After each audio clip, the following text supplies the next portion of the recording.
I just watched Petkovic lose to Brengel, the girl who was in the final at Hobart last week. And now I'm watching Venus and Tora Flor.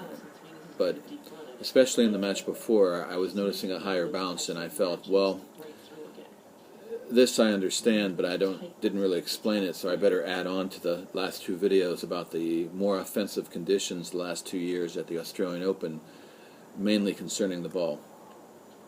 While it is a kind of what I like to call a flat tire ball and it stays low, obviously because there is not a lot of compressed air in the ball compared to balls previously, especially many years ago, back in the 90s basically, any kind of, and this ball is particularly dead, it seems like. It seems like it has even less air the way it sounds and everything and plays.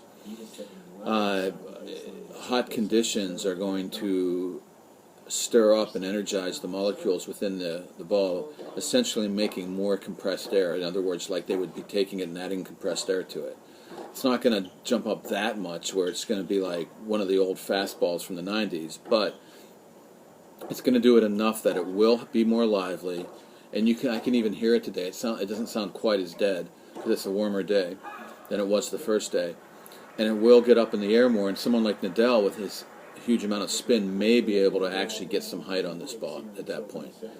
The way the conditions were on yesterday, it was too cool. It was in the low 70s, and it just wasn't hot enough, and Nadal really wasn't getting it up. And in fact, when he tried to get it up, usually took advantage at the few times that he did and aggressively knocked it right through the court and got the point on Nadal. But then Nadal went back to his new aggressive way and took the ball early and just pounded on Usually. So that's what he's going to need to do. Plus, he was working on some variety, and that stuff's going to come in more when he plays better players. So we do have to watch the climate. Australia can get really hot. It can actually get pretty cool, which it did a little bit yesterday. It can even get cooler than that.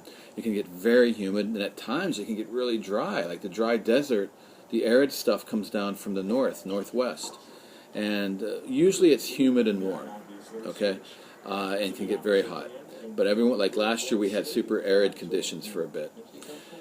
The interesting thing about these balls, even when it's really dry and hot, you think they would just fly off the racket. Well, number one, they do kind of fly off the racket, so the players have to be a little more careful, put more spin. But they're big enough that they can still get the spin on it. If they were those little old U.S. Open balls, they would probably fly off. But also the heavy felt, there's also felt technology that's amazing, besides rubber technology. And the felt seems to grab dry air as well. See, in the wet air, moisture accumulation on the felt will make the ball heavier. So the ball is lighter in the drier air. But dry air is actually molecular, if I can say this, on the molecular level, it is actually a heavier heavier air. Wet air at the molecular level is lighter than dry air. I mean, you can look it up, but that's how that works. And not that that's such a big deal. That is not going to make up for the heaviness of the moisture on the felt in the wet weather. But with the spinning ball, especially the huge rotations people get today, a lot of spin, the felt actually in a way is kind of creates a friction with the drier, heavier molecular dry air and molecular, and will actually slow the ball down just a bit. So, in other words, even when it gets dry and hot, because the ball will bounce up more, and it will enable players to get even more spin sometimes, even though it's pretty fast, though, too. It's kind of hard, but it doesn't get that much faster. It's just amazing, the technology now. They won't let... They can't control Mother Nature, and they probably never will be able to, but they're getting closer all the time as far as trying to keep conditions in a certain way.